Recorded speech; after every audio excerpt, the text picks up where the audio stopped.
De manera que, y todos estos tres expresiones culturales, tres movimientos,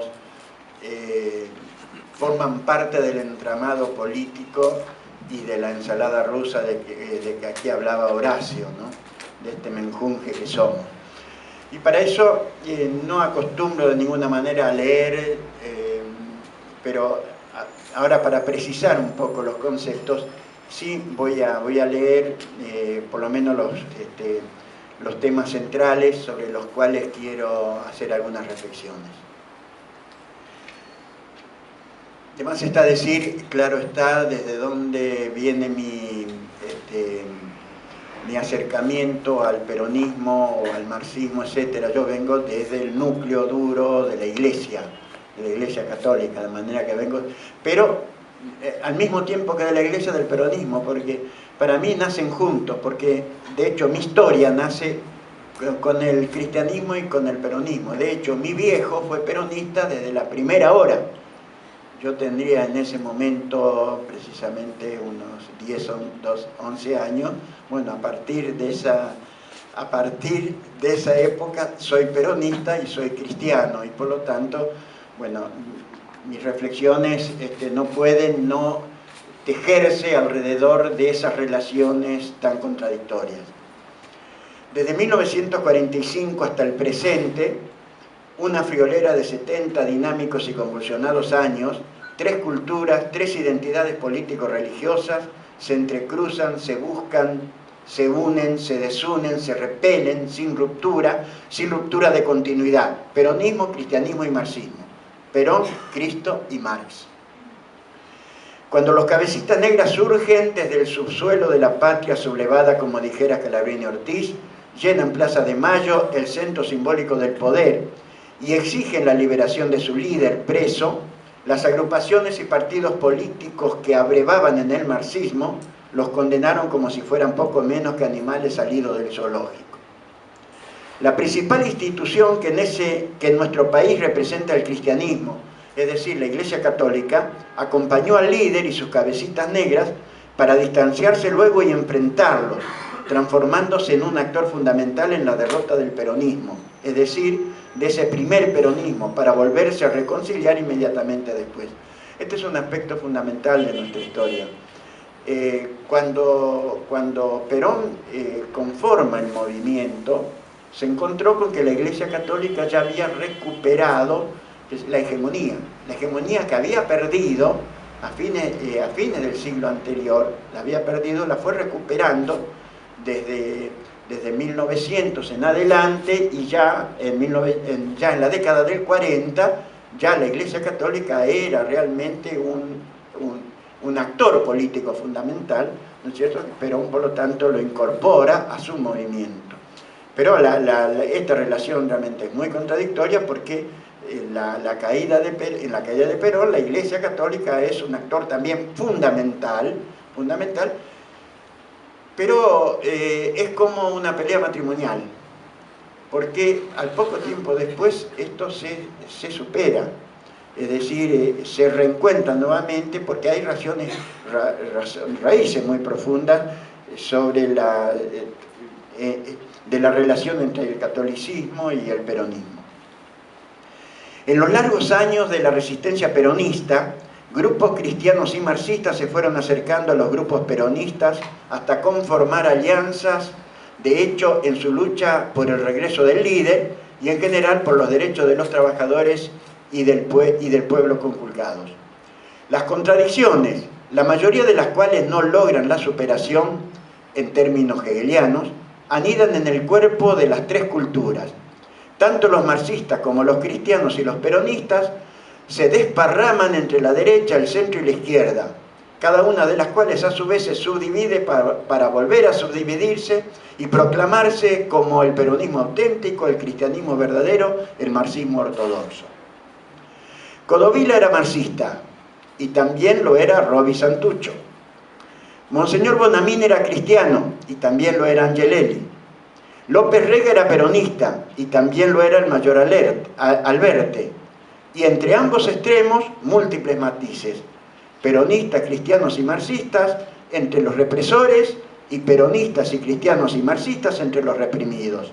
Tanto unos como otros han estado entre los amos y entre los esclavos.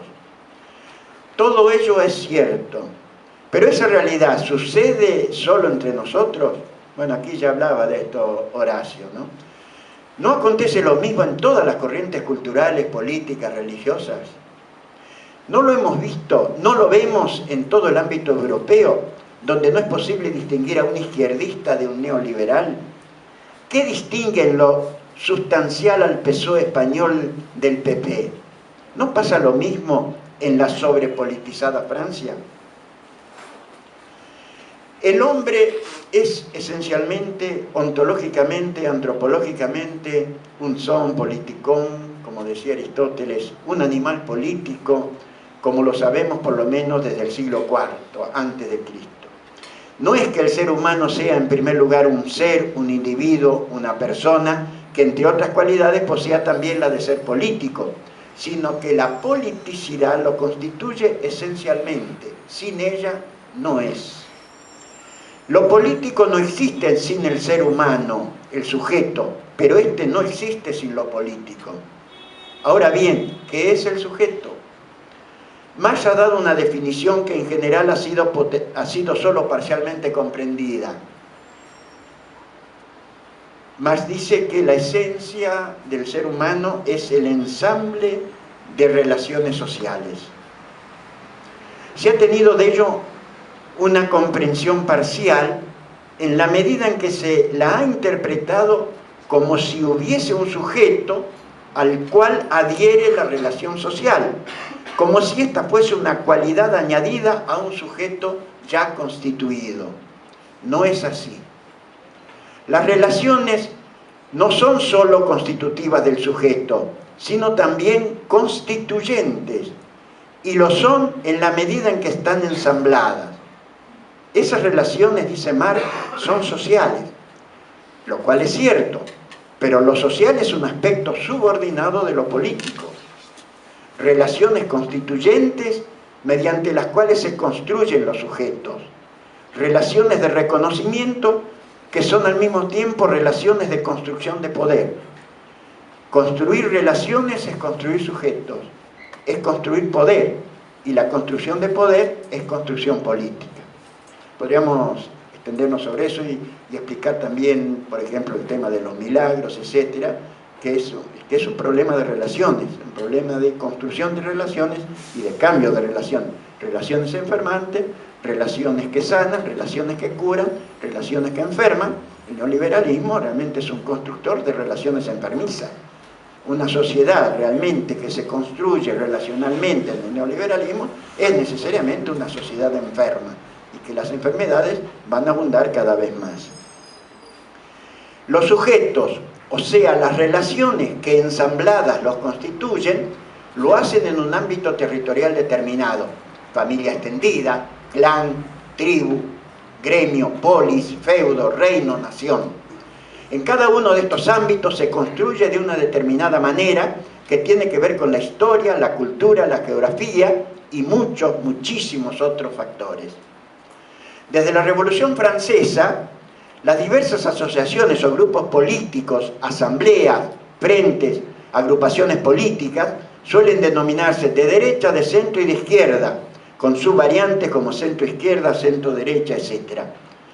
Esas agrupaciones reciben a su vez un nombre determinado que depende de diversos factores. La política, en consecuencia, es la construcción de poder, o sea, la construcción del sujeto, es decir, la construcción de relaciones constituyentes. Ello significa que la política es fundamentalmente acción, creación, transformación, praxis, práctica más conciencia. A medida que avanza la humanidad, es decir, que adquiere nuevos conocimientos y forja nuevos instrumentos, encarga a estos el trabajo de construcción y destrucción. Cada vez predominan más los movimientos mecánicos. Ahora bien, la acción que estos realizan no constituyen propiamente acciones, prácticas, porque éstas implican siempre el momento de la conciencia. Solo el sujeto, es decir, el ser humano, ya se trate del sujeto individual o colectivo, puede actuar, realizar la práctica que implica esencialmente la conciencia. no hay verdaderamente acción.